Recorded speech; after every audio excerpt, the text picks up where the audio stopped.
Programme में एक दफ़ा फिर आपको खुशामदीद कहेंगे और प्रोग्राम के इस हिस्से में बात करेंगे सेहत के हवाले से मामलात और मसाइल पर। मौजूद मेहमान यहाँ पे तशरीफ़ फरमा हैं और आपका तारुफ ये है कि आप एक बेहतरीन तबीब हैं, मौलिज हैं, मुख्तलिफ़ तरीक़ा है इलाज से लोगों को फ़ायदा पहुँचा रहे हैं, जिसमें हर्बल का शोबा भी है और दीगर ट्रीटमेंट्स भी हैं, हजामा थेरेपी और बहुत सारी इस तरह की रेजिमेंटल ट्रीटमेंट के हवाले से आपका एक बड़ा नाम है पाकिस्तान में। जनाब डॉक्टर हकीम अब्दुल माजिद ताहिर साहब तशरीफ़ फरमाए, उनको मैं खुशामदीद कहता हूँ। डॉक्टर साहब thank you so very much, बहुत शुक्रिया आपका प्रोग्राम में वक्त देने के लिए। डॉक्टर साहब पिछली नशिस्त में बड़ी तफसील से गुफ्तगू हुई थी रेजिमेंटल ट्रीटमेंट के हवाले से और आपने अलाइनमेंट का जो ह्यूमन बॉडी की अलाइनमेंट है उसके ऊपर बड़ी अच्छी गुफ्तगू की थी। उससे रिलेटेड ही क्वेश्चन जो है वो ज़्यादा मौसूल हो रहा है। एक सर्वाइकल का एक लंबर का जो प्रॉब्लम है स्पाइन का, वो इतना तेज़ी से बढ़ता चला जा रहा है कि उसकी वजह से ख्याल ये है कि आप ज़्यादा इसको बेहतर तौर पर एक्सप्लेन करेंगे कि वो नीज़ का भी फिर एंकल जॉइंट्स का भी इसका भी बड़ा प्रॉब्लम आना अब शुरू हो गया है। और लोग कहते हैं कि इसके लिए जब भी हम किसी डॉक्टर के पास जाते हैं वो तो पहला जो लाइन ऑफ थेरेपी है या मोड ऑफ ट्रीटमेंट है वो सर्जरी को ही रिकमेंड किया जाता है। तो ये सुन के लोग जो है वो थोड़ा सा पीछे हट जाते हैं। क्या किया जाए, इसका कोई वाक़तन इलाज ऐसा है या इसका हल है जिसको मुस्तकिल बुनियादों पर जो है इख्तियार किया जा सकता है? मैं चाहूँगा ज़रा इससे गुफ्तगू को ख़ास करें। औज़ु बिल्लाहि मिनश शैतानिर रजीम, बिस्मिल्लाहिर रहमानिर रहीम। यासिर भाई, ये बड़ा जो है ना जामिया क्वेश्चन किया है आपने। मेरे पास कल कुछ पेशेंट आए कोयटा से, तो जब वो आए तो उन्होंने वहाँ से चलते हुए भी मुझे यही कहा और यहाँ पहुँच के भी यही कहा कि हमें जो है सियाटिक पेन है, जो कि बहुत उन्होंने अपनी हिस्ट्री बताई कि बहुत घूमने के बाद उनको ये डिक्लेयर हुआ कि ये सियाटिक पेन है और सियाटिक नर्व जो हैं वो दब गई हैं और प्रेशर में आ रही हैं। अब वो मुख्तलिफ एंड पर ट्रीटमेंट करवा रहे थे और टू बी कंटिन्यू फिजियोथेरेपी भी करवा रहे थे और उन्होंने ख़ुद मुझे ये कहा कि मैं जब न्यूरो सर्जन के पास गया तो उन्होंने कहा कि ये हमारा ही डिपार्टमेंट है, हम ही ठीक करेंगे। जब गए किसी जो है आर्थोपेडिक के पास तो उसने कहा कि ये हमारा ही जो है ना सब्जेक्ट है और हम इसको ठीक करेंगे। हमारा है सर। जी जी, वही ना, वो क्लाइंट ही तो नहीं, खैर एज अ मुआलज वो उन्होंने जो है ना वो किया कि जी ये हमारा ही शोबा है, हम इंशाल्लाह इसको रिकवर कर लेंगे। फिर इसी तरह जब वो गए पेन मैनेजमेंट वालों के पास तो उन्होंने कहा जी पेन तो अभी ख़त्म कर देते हैं, ये तो हमारा ही काम है पेन को ख़त्म करना। तो मुख्तसर ये कि वो बेचारे एक अरसे से जूं के तूं और बढ़ते चला जा रहा था उनका तकलीफ़। फिर मेरे एक पुराने पेशेंट, उन्होंने उसको रेफ़र किया जब मेरे पास आए हैं कल, तो हमारा फिर जो उसातिज़ा का तरीक़ाकार रहा था और बुनियादी तौर पर जो भी प्रैक्टिकल फील्ड होती है ना उसके अंदर आपको सीनियरिटी जो है ना वो देखनी पड़ती है कि आप कितने सीनियर्स के साथ काम कर चुके हैं और आपके सीनियर्स जो थे वो उनका क्या जो है वो तजर्बा था, उनके क्या एक्सपीरियंस से क्या था।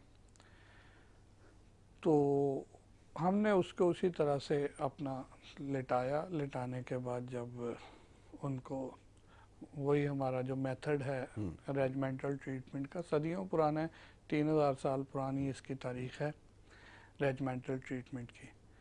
अब इसके ऊपर बहुत सारे लोग रिसर्च कर रहे हैं। गुज़श्ता वीक में मुझे 3-4 जो है ना डॉक्टर ऐसे मिले हैं जो इस पर रिसर्च कर रहे हैं और बाकायदा जो है वो PhD जो है ना कर रहे हैं इस पे, इन्हीं सब्जेक्ट्स पर, और इनके ऊपर बहुत ज़्यादा थीसिस उन्होंने लिख रहे हैं। लेकिन अल्हम्दुलिल्लाह जब हमारे पास आए, हमारी सारे शोबे उन्होंने देखे, हमारी जब पेशेंट की हिस्ट्रियाँ जो हैं वो देखी, उसके बाद जो है वो तमाम चीज़ें जब मेरे साथ डिस्कस की तो उन्होंने कहा कि हम बड़े हैरान हुए हैं कि ये हमें हमारे इतना ज़्यादा लिखने और उसके बाद जो है ना ये एक ब्रेकिंग जो है ना वो है इसमें कि आप माशाल्लाह से इसमें वो चीज़ें कर रहे हैं जो अभी हम सोच रहे थे। तो अल्हम्दुलिल्लाह पेशेंट रिकवरी तो हमारी आपको पहले हम बता चुके हैं, नाजरीन को भी कई दफ़ा हमने बताया है। तो वो पेशेंट को जब हमने लिटा कर अपनी मखसूस जो ऑयल की वो ट्रीटमेंट थी वो शुरू की, तो उनकी एक पोर्शन के ऊपर जैसे ही मैंने हाथ रखा तो वो ना एकदम चीखे। अब वो आपने जैसे कहा कि लंबर और सर्वाइकल, ये बेसिकली हमारी बॉडी के ना जब भी एक एंड पर प्रेशर आएगा तो दूसरी जो है कॉमन डिस्टर्ब होगी। बिल्कुल ठीक है। सर्वाइकल इशू क्रॉनिक होगा तो लंबर में प्रेशर जाएंगे, लंबर क्रॉनिक होगा तो सर्वाइकल को डिस्टर्ब करेगा। तो इसके साथ फिर बहुत सारे ऐसे ऑर्गन्स भी हैं, अगर उनको डीपली हम स्टडी करेंगे, थ्योरी करेंगे, डिस्कस करेंगे तो वो सारे निकल के आ जाएंगे कि थायराइड का इशू होगा तो किडनियों का भी होगा, किडनियों का होगा तो थायराइड का भी होगा, ये फिर वही सर्वाइकल और फिर वही लंबर है। ठीक है जी। यूरिनरी सिस्टम डिस्टर्ब होगा, डाइजेशन ख़राब होगी, डाइजेशन ख़राब होगी तो यूरिनरी सिस्टम भी डिस्टर्ब होगा, गैस्ट्रिक का इशू भी होगा, फिर फैट्स भी बढ़ेंगी बॉडी के अंदर, या इंतहाई ज़्यादा जो है वो जो हमारी ग़िज़ा है वो डाइजेस्ट होने के बगैर ही खारिज होती रहेगी। इस तरह के जितने भी इशू हैं वो सारे सर्वाइकल और लंबर पोर्शन के ही इश्यूज़ हैं। अब जब उनको हमने वो सारी चीज़ें बताना शुरू की तो उन्होंने कहा यहाँ मुझे आज तक किसी ने टच नहीं किया। मैं कहता था उनको अलबत्ता मेरी जो मरकज़ी पेन है वो ये है। वो फिर उनको एक्सप्लेन की और एक्सप्लेन करने के बाद जब उनके साथ जो अटेंडेंट आए हुए थे तो उन्होंने बाद में अपना तारुफ कराया कि वो भी मेडिकल की फील्ड से रिलेटेड हैं, और उन्होंने फिर बड़ा मुझे उस बात पे हैरान हुए कि इस तरह से हमें किसी ने भी एक्सप्लेन भी नहीं किया, इस तरह से कभी भी किसी ने डील नहीं किया। जिस तरह से आप मेहनत कर रहे हैं, एक एक मरीज़ के साथ पसीना पसीना हो रहे हैं, कोई भी नहीं होता। बिल्कुल सही। किसी ने इस तरह का मेथड जो है ना वो उसके ऊपर अमल नहीं हो रहा। तो जो ये एक तरीक़ाकार है, यही दरअसल इसी का ताल्लुक़ जो है वो सेहत के साथ है। मसल्स में स्पाज्म हो जाते हैं, मसल स्टिफ हो जाते हैं, स्टिफनेस आना शुरू हो जाती है, खिंचाव आना शुरू हो जाता है, तो उनकी एक फितरी जो सर्कल्स हैं वो सर्कल्स ब्रेक होना शुरू होते हैं। एनर्जियाँ हमारी बॉडी की जो है वो पूरे तौर पर जो है वो नई बॉडी के अंदर चल रही होती, तो वो फिर एक जगह पर हजम बनना शुरू हो जाता है। किसी के अंदर तो गुठलियों की तरह, किसी के अंदर वैसे ही स्टिफनेस होकर वो पूरा ब्रेक हो जाता है। अब जब वो सपोज आपके लेफ़्ट शोल्डर पर है तो राइट साइड की नी पर प्रेशर लाजमी आएगा। अब किसी को जो है वो पेन शुरू हो जाएगी तो वो पेन किलर खाता रहेगा, लेकिन वो अपने शोल्डर को जो है मेंटेन नहीं करेगा, तो वो क्या होगा, एक टाइम के बाद जो है वो नी से लेकर नीचे टखने तक जो है तमाम मसल्स अपना स्ट्रक्चर चेंज करना शुरू करेंगे, यहाँ तक कि पाँव कई लोगों के मुड़ना शुरू हो जाते हैं। तो अब यहाँ से बाज़ औक़ात ये होता है कि हम कई लोगों को देखते हैं कि वो सीढ़ियों से झटका लगता है, पाँव मुड़ जाता है, या जूता उनका कंफर्टेबल नहीं होता है तो उनके पाँव के अंदर खिंचाव आता है। वो खिंचाव भी इसी तरह क्रॉनिक होके शोल्डर तक पूरे बॉडी को डिस्टर्ब कर देता है, अलाइनमेंट बॉडी की ख़राब कर देता है। अब इन सब चीज़ों को जब तक हम बैलेंस नहीं करेंगे, हमारा डाइजेस्टिव सिस्टम भी पूरे तौर पर काम नहीं करेगा, डाइजेशन पूरी नहीं होंगी, और हमें फिर गैस्ट्रिक भी रहेगी, हमें नींद का इशू भी रहेगा, दीगर इश्यूज हमें फेस करने पड़ेंगे। अब अगर सपोज हम इसमें साइंटिफिकली बहुत सारी चीज़ें जो हैं वो मिलते जुलते डिजीज़ होते हैं, हम उनके अंदर घुसे रहेंगे और उनको देखते रहेंगे कि मे बी मेरा डिज़ीज़ ये है, मे बी मेरा डिज़ीज़ ये है, तो उसके जो फेलियर हम कर रहे हैं उन फेलियर को तो हम ख़त्म नहीं कर रहे। बिल्कुल सही। अगर हम डाइट एंड पर हैं तो हम बहुत सारी ऐसी चीज़ों को अपनी आदत यूँ बना लेते हैं कि भाई ये तो हम छोड़ ही नहीं सकते, इसके बगैर तो हम रह ही नहीं सकते, ये चीज़ तो हम 40 साल से खा रहे हैं, अब उसने पहले नुकसान नहीं दिया तो अब नुकसान क्या देगी।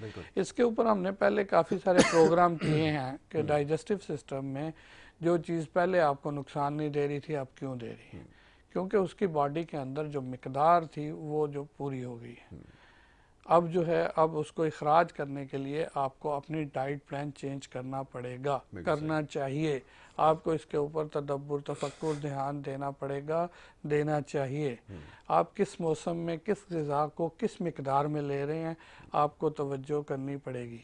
अब एक बंदा जो है वो अपनी बचपन की लड़कपन की उम्र से लस्सी पीता आ रहा है, ठीक है सर, मौसम गर्म है, वो लस्सी का आदी है, वो अब 50+ के बाद भी लस्सी पी रहे हैं और उनके लिए लस्सी नॉर्मल है जी। लेकिन लस्सी नॉर्मल नहीं है, ठीक है सर।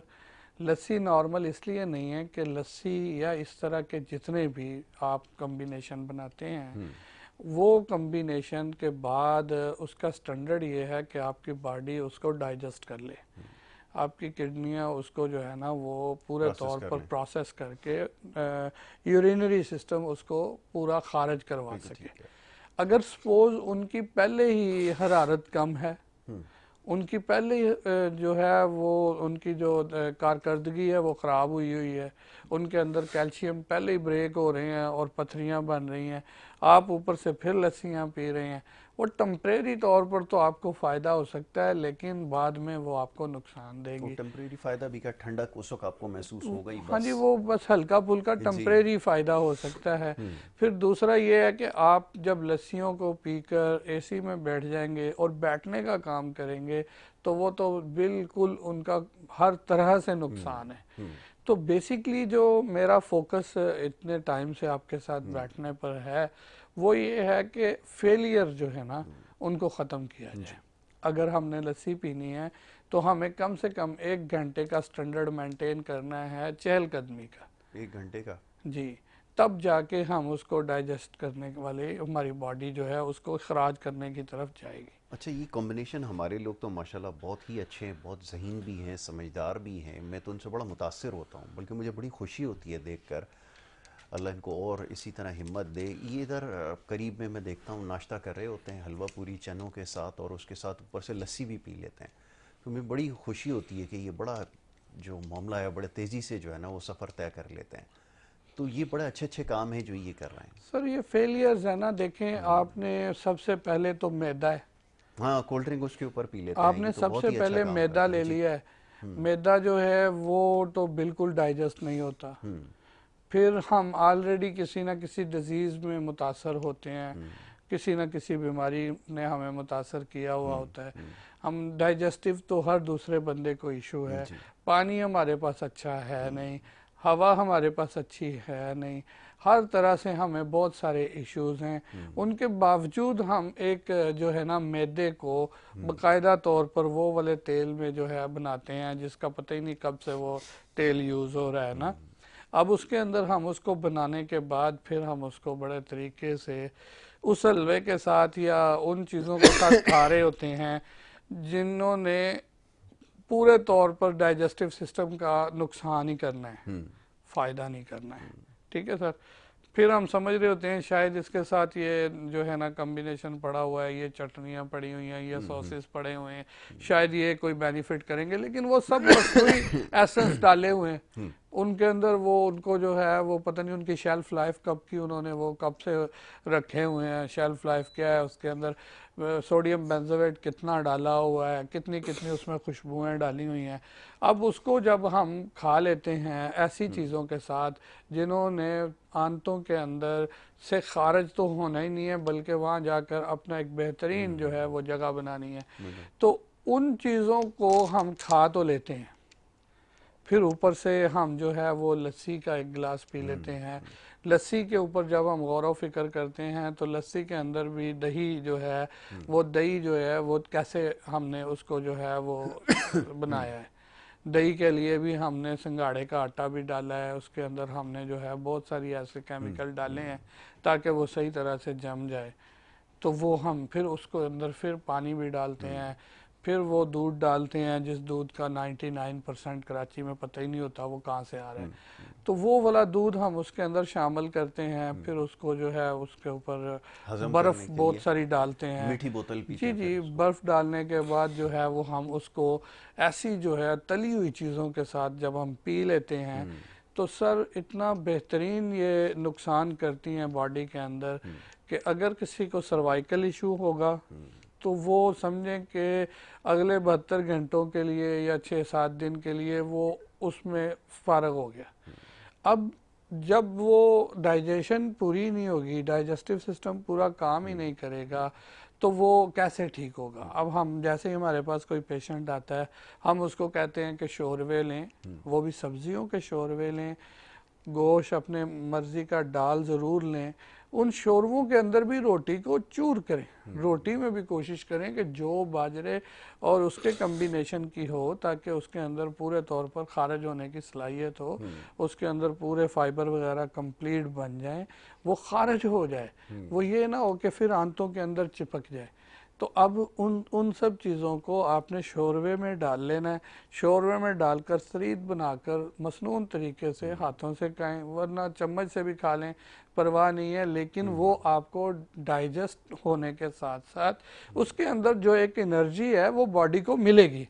अदरवाइज क्या होता है, इस तरह की ग़िज़ा जो पहले हमने डिस्कस की है, उस ग़िज़ा को लेने के बाद बॉडी की जो एनर्जी 100% सपोज है, होती नहीं है हर बंदे में 100%, लेकिन चले 100% है, तो 70% एनर्जी जो है वो डाइजेशन के लिए, डाइजेस्टिव सिस्टम की सपोर्ट में लग जाती है। बिल्कुल ऐसा ही। अब वो 70% जब उधर लग गई है तो 30% जो हमारे पास बाकी बॉडी में बची है, तो उसने हमें नींद ही लानी है, उसने हमें वीकनेस ही देनी है। अगर कोई हार्ट का इशू है तो फिर बनना ही बनना है। फिर इसी तरह बहुत सारे ऐसे फेलियर्स हमें बनते हैं, लेकिन हम कहते हैं हमने तो ऐसा कुछ नहीं खाया, ऐसा तो कुछ भी नहीं था, वो तो नॉर्मल ग़िज़ा थी। बड़े आराम से मरीज आके कह रहे होते हैं। फिर जब डीपली उनको पूछते हैं कि भाई आपने ये जो पिज़्ज़ा खाया है, आपने ये जो अपना कोई भी बाज़ारी चीज़ खाई है, आपको पता है कि ये कब से जो है बना के रखी पड़ी थी और इसको ख़राब होने से बचाने के लिए इसमें सोडियम वगैरह, बेंजोएट वगैरह कितने डाले हुए थे, किस तरह से इसको जो है ना वो उन्होंने वो करा हुआ, प्रिजर्व किया हुआ था, और इनको कैसे आप तक पहुँचे हैं ये, बिल्कुल आपने तो इस पे गौर नहीं किया। लेकिन आपकी बॉडी तो उसको कैलकुलेट करना शुरू कर देती है जब हम उसको मुंह में चबाना शुरू करते हैं। हमारा जिस्म इसमें कोई कंप्रोमाइज़ नहीं करता, वो हर चीज़ को अलग अलग करना शुरू कर देता है। अब हम उसके अगेंस्ट भी क्या करते हैं कि मुख्तलिफ़ किस्म की पावर्स जो है ना वो लेते हैं, वो पेन किलर लें या XYZ, बहुत सारे लोगों ने इसी तरह जैसे खाना रखा हुआ होता है ऐसे एक शॉपर के अंदर दवाइयाँ भी रखी हुई होती हैं, तो वो फिर 2-4-6 जो हैं वो खाने से पहले हैं गोलियाँ, 2-4-6 जो हैं वो खाने के दरमियान में हैं, 2-4-6 बाद में खानी है, और वो इस तरह से अपने आप को मेंटेन कर रहे होते, लेकिन ग़िज़ा फिर भी यही ले रहे होते। तो उनको हम यही कहते हैं कि ये फेलियर्स हैं। आप ग़िज़ा की अगर दुरुस्तगी कर लेंगे तो आप इन सब तकलीफ़ों से बच जाएंगे। तो बेहतर ये है कि आप अपनी ग़िज़ा की इस्लाह करें और ग़िज़ा को उसके टाइम पर लें और प्रॉपर फ्रेश बना कर लें। देखें, अभी हम पहले कुछ लोगों के ऊपर बहुत तनकीद करते थे अपने प्रोग्राम्स में, अभी उन्होंने जब इस्लाही प्रोग्राम शुरू किए हैं, अच्छे प्रोग्राम शुरू किए हैं, तो उन्होंने ये भी बताना शुरू किया है कि अदरक और लहसुन जो है, इसको अगर दोनों को वक़्त से पहले कूट लिया जाए तो इनकी जो अफादियत है वो कम हो जाती है। ठीक है जी। अब हर चीज़ को अल्लाह पाक ने हमारे पास जो है, हमारे पास इस हमारे खित्ते में तो हर चीज़ फ्रेश मिलती है, तो हमें वो फ्रेश लेनी चाहिए, फ्रेश यूज़ करनी चाहिए। बल्कि बहुत सारे शोरवे जो हैं उनके अंदर तो वैसे ही वो लहसुन भी पूरा पूरा डाला जाता है, अदरक को भी वैसे ही डाला जाता है, ताकि वो खड़े मसाले जो हैं वो उसके अंदर पूरी अफादियत जो है ना पैदा करें। तो उसको जब हम उन यखनियों को, उन शोरवों को पीते हैं, उसके अंदर ग़िज़ा को पूरा नरम करके लेते हैं, तो वो हमारी बॉडी की एनर्जी जो है वो उसमें वेस्ट नहीं होती। हमारी बॉडी की एनर्जियाँ अपनी जगह बहाल रहती हैं, बल्कि उस ग़िज़ा के अंदर जो एनर्जी होती है वो भी हमें भरपूर मिल जाती है। लेकिन हम लोग जो है वो ज़्यादातर उधर ही तवज्जो हमारी जा रही होती है। जो ग़िज़ाएँ जो हैं वो बहुत देर से हज़म होने वाली हैं, बहुत देर से जो है ना बॉडी के अंदर उन्होंने तहलील होना है, और तहलील भी पूरे तौर पर नहीं होना है, अपने उन्होंने कोई ना कोई जो है वो अपने मवाद बॉडी के अंदर छोड़ जाने हैं। और ख़ारिज होने में सबसे ज़्यादा हमें तंग करने वाले जो फूड्स हैं उनके ऊपर सबसे ज़्यादा रश होता है, बच्चों से लेकर बूढ़ों तक। अब हमें ज़रूरत ये है कि हम तवज्जो करें कि अगर सपोज़ हम उधर उस लाइन में भी खड़े हुए हैं, दूसरी साइड पर हॉस्पिटल या किसी क्लिनिक में भी लाइन लगा के खड़े हुए हैं, किसी दवाई को भी उसी तरह हम खा रहे हैं, तो हमें चाहिए हम ध्यान करें हम कहाँ पर गलत हैं। बिल्कुल ठीक है, ये बड़ी आम बात है, इसके ऊपर गुफ्तगू जारी रखते हैं डॉक्टर साहब से, और भी सवालात हैं शामिल करेंगे। एक छोटी सी ब्रेक यहाँ पर लेनी है, और ब्रेक के बाद जब वापस आएंगे तो गुफ्तगू के सिलसिले को भी शामिल करेंगे, और साथ ही ये कि जो आपके सवालात हैं उनको भी मज़ीद प्रोग्राम में हिस्सा बनाएंगे। एक छोटी सी ब्रेक है, वापस आ रहे हैं, आप देखते रहिए हमारा प्रोग्राम।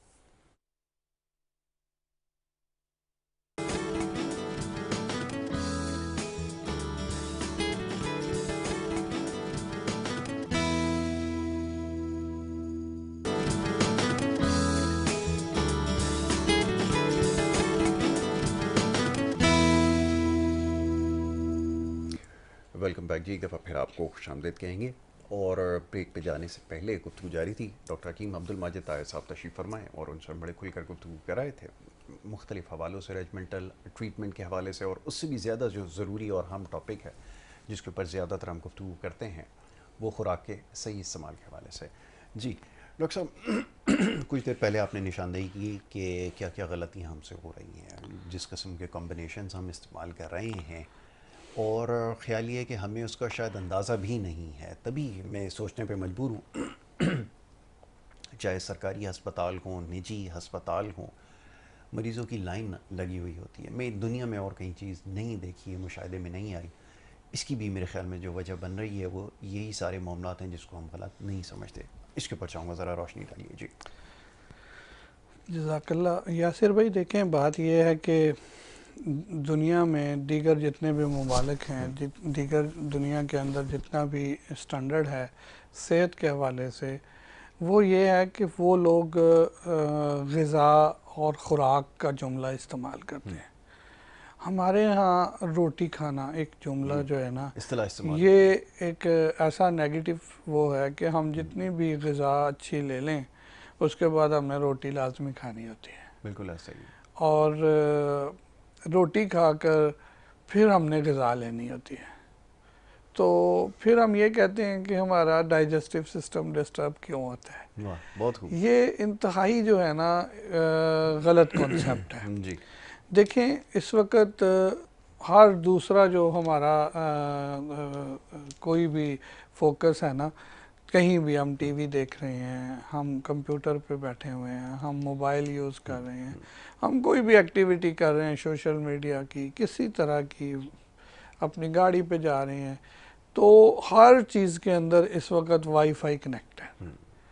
अब वाईफाई जो है वो इतनी ख़तरनाक रेडिएशन बॉडी के अंदर पैदा करती है कि उससे जो है हमारे तमाम लेगामेंट्स का इशू, हमारे टेंडन्स का इशू, हमारे बोन्स के इशू, हमारी डाइजेस्टिव सिस्टम का इशू, हमारे तमाम तर प्रॉब्लम रेडिएशन की वजह से। देखिए, बहुत सारे परिंदे, बहुत सारे जानवर, ख़ास तौर पर ऐसे जानवर के आप घोड़ा ले लें या गधा ले लें, या ऐसे जानवर, उनको आप किसी भी उस पे लेकर जाएं, इस्तेमाल करें, किसी काम पर जोत लें, जब आप उनको छोड़ेंगे ना तो वो क्या करेंगे, वो कुछ देर के लिए मट्टी के अंदर बहुत ज़्यादा अपना जो है ना, वो हम उसको आम तौर पर कहते हैं खारिज कर रहे हैं। तो वो बेसिकली अपनी रेडिएशन जो है ना बॉडी की, वो नॉर्मल कर रहे होते हैं मट्टी से। मट्टी के अंदर इस तरह के मिनरल्स हैं, बहुत सारे परिंदे भी ये काम करते हैं। आप बर्ड में देखें, मुर्गी को, मुर्गी की आप कितनी भी अच्छी फार्मिंग कर लें, अगर अच्छी मुर्गी की बात कर रहे हैं, हम ब्रॉयलर की नहीं बात कर रहे, तो उसको जब तक वो मट्टी के एक स्टैंडर्ड में जाकर अपना एक वो उसके अंदर अपने पंजे को मारना, अपनी चोंच को मारना, कीड़े हों नहीं हों, वो अपनी पूरी परों के अंदर डालेगी, वो अपनी रेडिएशन पूरी करेगी, बॉडी की खारिज करेगी, रिलैक्स होगी, पूरा नॉर्मल होगी, उसके अंदर कुछ देर बैठेगी। इसी तरह और बहुत सारे आप गौर करें, बकरी है, इस तरह के बहुत सारे जानवर, इन सब चीज़ों को मट्टी से अपने मिनरल्स जो हैं बॉडी के मेंटेन करके और उसके बाद रिलैक्स हो जाते हैं। हम लोग इस चीज़ को बिल्कुल पसे पुष्ट छोड़ चुके हैं जी। सर। तरक्की याफ्ता ममालिक में आप चाइना ले लें या अमेरिका ले लें या दीगर जो ममालिक काम कर रहे हैं, ऑस्ट्रेलिया की मैं उस दिन एक वो देख रहा था जिस पे हमने पहले एक दफ़ा मैंने पूरे प्रोग्राम में ये बात डिस्कस की थी कि वो बच्चों को जो है वो लेकर जाते हैं मट्टी के अंदर और उनको जो है वो मट्टी के अंदर की एक्टिविटीज़ देते हैं कि आपने ये करना है, आपने ये करना है। बदबख्ती से हमारे यहाँ जो एक स्टैंडर्ड मेंटेन हो रहा है ना सर, वो इंतहाई नेगेटिव हो रहा है। हमने अपने बच्चों को, खुद को, अपने बड़ों को मट्टी से ही दूर कर दिया है। वो कि एक टाइम में हम ग्राउंड्स में बैठते थे, घास पे बैठते थे, घास पे चलते थे, ऑक्सीजन बॉडी की पूरी होती थी, रेडिएशन जो है वो खारिज होती थी, इलेक्ट्रोलाइट जो है वो पूरे हमें वहाँ से मिलते थे, मिट्टी से जो है बहुत सारे मिनरल्स और हमें मिलते थे, बॉडी पूरी जो है वो रिलैक्स होती थी। ख़वातीन भी रात को बैठी हुई होती थी, हर मोहल्ले में, दूसरे मोहल्ले में पार्क वगैरह का अहतमाम होता था। मसाजिद के अंदर जो बीमार हजरात होते थे वो कुर्सियों वाला अब अजीब एक फ़ैशन आ गया, वरना वो नीचे बैठकर जो है वो इबादत इसलिए किया करते थे कि हमारी इबादत का मफहूम पूरा हो सके। अब वो मफहूम को फौत कर दिया गया है, उस फहम को बिल्कुल जो है ना ख़त्म कर दिया गया है कि अब आपकी फ़र्ज़ करो कोई इशू बन गया तो अब आप कुर्सी पर बैठ जाएं। हालांकि कुर्सी पर बैठकर बहुत मैं समझता हूँ कि और जो नुकसान है और बढ़ जाएगा। अगर हमारे नीज़ का इशू है तो वो और बढ़ जाएगा, अगर हमारी बॉडी में कोई और इसका इशू है तो वो और बढ़ेगा अगर हम नीचे बैठें। अच्छा, फिर हम मसाजिद में भी पत्थर टाइल्स इस तरह की लग गई हैं कि वहाँ भी वो रेडिएशन मिलने वाली नहीं, फिर वहाँ पर फिर हम खामोश हो जाते हैं कि अब यहाँ बोलें भी तो क्या बोलें।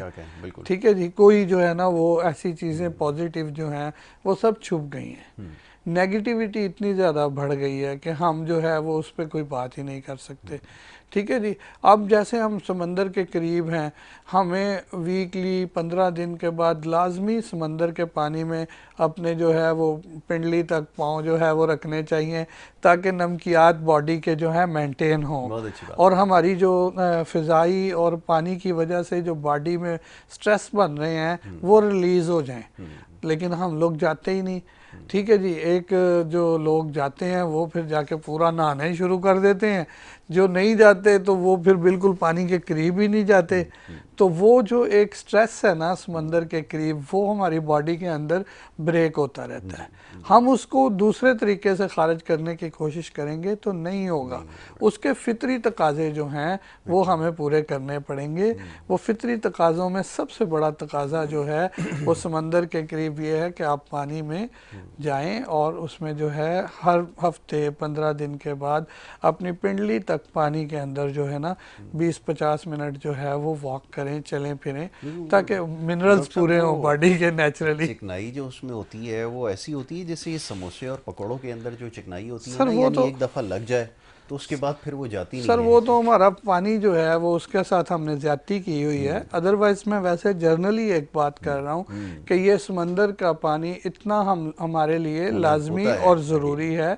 लेकिन अब वो चूँकि हमारे यहाँ तो हर चीज़ में मैंने जैसे अभी कहा कि एक एंड पर हम कहने के लिए बात शुरू करते हैं, दूसरी एंड पर नीचे देखते हैं तो वो टाइल्स इस तरह की लगी हैं कि उनसे बैठकर और नुकसान ही नज़र आ रहा होता है। फिर खामोश हो जाते हैं कि अब हम क्या करें।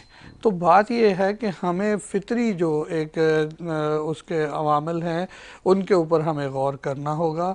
फितरत की तरफ हमें तवज्जो करनी पड़ेगी, फितरी तकाज़े हमें पूरे करने पड़ेंगे।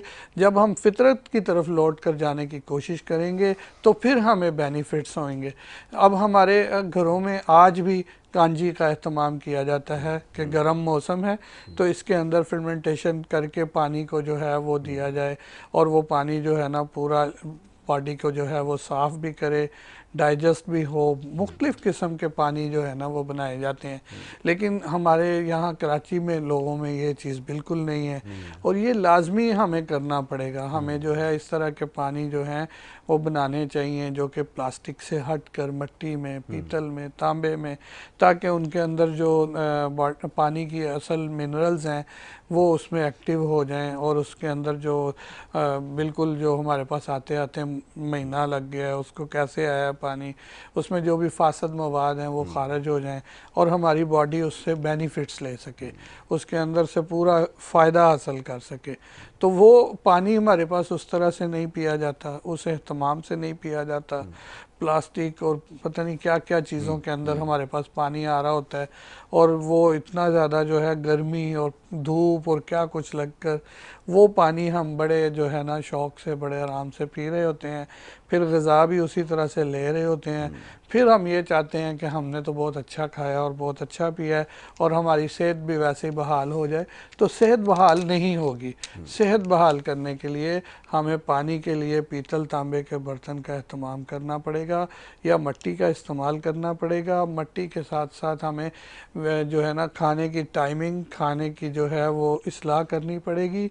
वो शोरबों वाले, यखनियों वाले हम बताते ही इसलिए हैं कि उसके अंदर एक पानी की ख़ास मिकदार होती है जो कि हमारे डाइजेस्टिव सिस्टम के साथ साथ हमारी बहुत सारी बॉडी के अंदर जो खिंचाव और तनाव पैदा हो गए होते हैं वो उनको पूरा करती है। यहाँ तक जब हम उसको चबाना शुरू करते हैं, सलाइवा से लेकर बिल्कुल रेक्टम तक, उसने हर चीज़ के लिए इस्लाह के लिए जो है ना वो काम करना है। तो जो हमारे यहाँ जो ग़िज़ाएँ इस वक्त हम खा रहे हैं, ड्राई ग़िज़ाएँ खा रहे हैं, उसके बाद फिर जैसे ही हमें ड्राइनेस फील होती है फिर हम उसके ऊपर से कोल्ड ड्रिंक रंग बिरंगी पी रहे होते हैं, तो फिर हम कह रहे होते हैं कि इससे जो है बॉडी को बेनिफिट्स भी मिल जाएं, तो वो नहीं मिलेंगे, उसके नुकसान होंगे बहुत सारे। जो इस वक्त अभी गुज़श्ता वीक में हमारा प्रोग्राम हुआ तो उसमें हमारे सीनियर जो डॉक्टर्स थे, जो मुआलिजीन थे, उन्होंने मेल और फीमेल के ऊपर जो इस वक्त इशू बने हुए हैं बहुत ज़्यादा, तो उसके ऊपर उन्होंने बात की।